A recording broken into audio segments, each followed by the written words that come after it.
Collector boosters can be some of the most exciting packs to open, but each slot in each pack has special rules and a grouping of cards that can be in it. So what's exactly in a collector booster?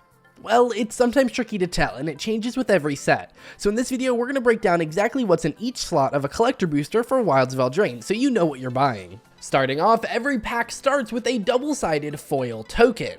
It's not that exciting, but it can be really useful for Wilds of Eldraine because rolls are such a prominent thing and tokens seem to be everywhere. Next up, you'll get a foil full art showcase land. These are some of my favorite basics in the game. They look really cool, and they're apparently made of paper that then is lit correctly and taken a picture of, so it's actually really awesome, and you'll get a foil one in every pack. Following that up, you will get 4 foil commons. These can be any common from the set, and they will always be foil. Nothing that interesting or that complicated yet.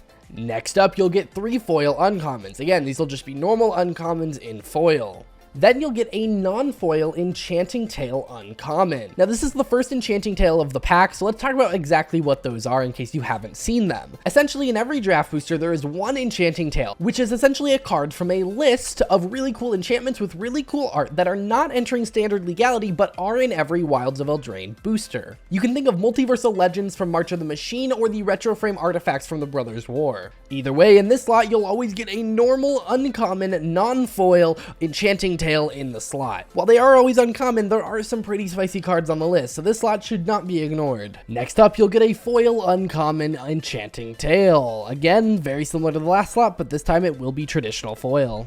Next up, you'll get a traditional foil rare mythic. It'll be a rare 85.7% of the time and a mythic 14.3% of the time. Outside of that, it's a pretty standard just foil rare mythic from the set, and that'll raise our rare count up by 1. Now this next slot is where it gets a little bit more complicated. You will get an extended art rare or mythic, but it's a little bit complicated. First off, 10.5% of the time that will be foil. The rest of the time it'll be non-foil. And in this slot, you will sometimes get commander exclusive rares or mythics, such as the face commanders or any of the new rares or mythics from those decks. There's also some made for commander new cards that aren't in the precons that are found in set boosters and collector boosters, and this is where you'll find those. This also raises our rare count up by 1.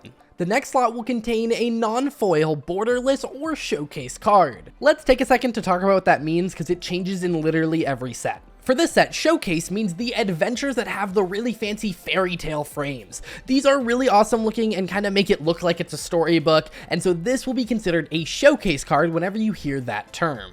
Borderless cards, on the other hand, are the cards that go all the way around. They are full art. Now, that's not the same as extended art. Extended art is when it goes from the left edge to the right edge, and it's the same art as a normal card. All borderless cards have different art than their main card, and they again go to every edge of the card, not just the left and right.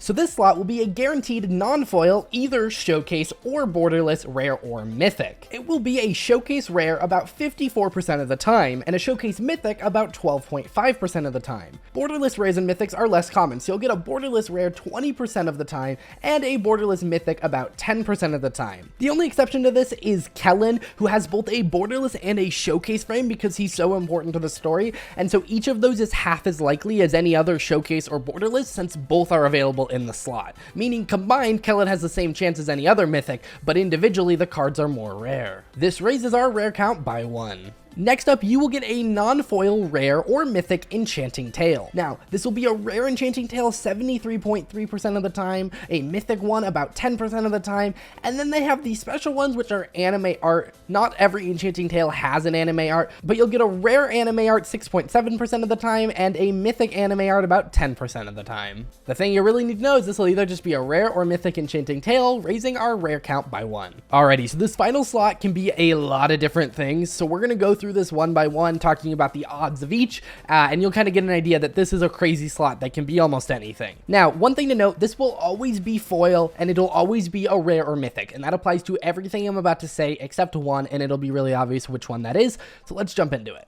It'll be an extended art rare 38.8% of the time, or a mythic rare extended art 4% of the time. It'll be a showcase card about 16.2% of the time, and a borderless card about 7.7% of the time. It'll be an Enchanting Tale rare about 24.4% of the time, and an Enchanting Tale mythic about 3.3% of the time. It'll be an anime borderless Enchanting Tale about 1% of the time, and an anime borderless Enchanting mythic rare about 1.7% of the time. It will be a confetti foil anime borderless Enchanting Tale rare about about 1.1% of the time, and it'll be a confetti foil anime Borderless Enchanting Tail mythic about 1.7% of the time.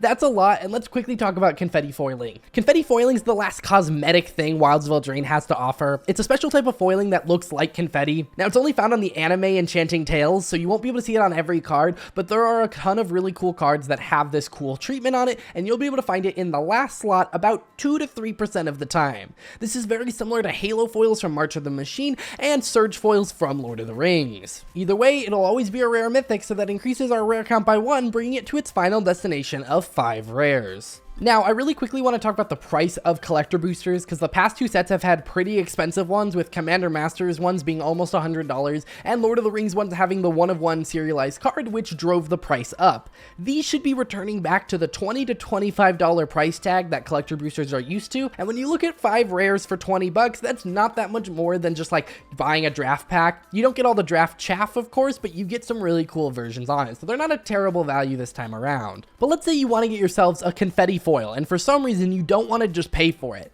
Let's talk about how much you'd have to spend to get your first confetti foil.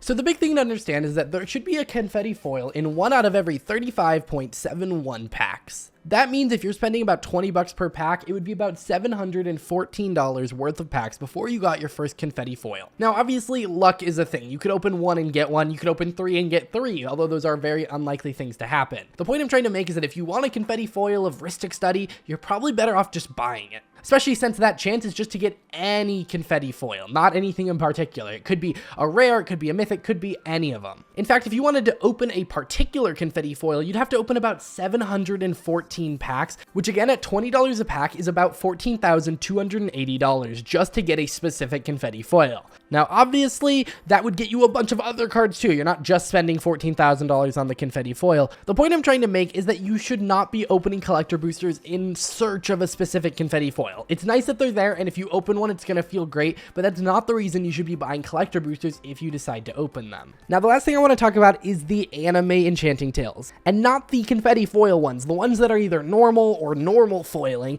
I think they're still going to be worth a pretty decent amount. The biggest comparison we have is Jumpstart 2022 had anime-inspired cards. For example, Balan, which is normally a 37-cent card, is going for about 16 bucks in its anime style. Now, a big part of that is that Jumpstart 2022 is a much lower print run compared to something like Wilds of Eldraine, which is a full-fat premiere set. So I don't expect it to be that big of a difference, but it has been proven that anime styles sell better than a lot of other card variations. And right now, Doubling Season in the anime style is selling for about twice the price of a normal one at about 100 bucks. I expect that'll go down because it's pre-order pricing, but it's still a crazy amount that they're expecting these to be worth. Well, that's a collector booster for Wilds of Eldraine. If you have any questions or anything, or need any clarifications, leave the comments in the comments down below, and hit that like button if you enjoyed.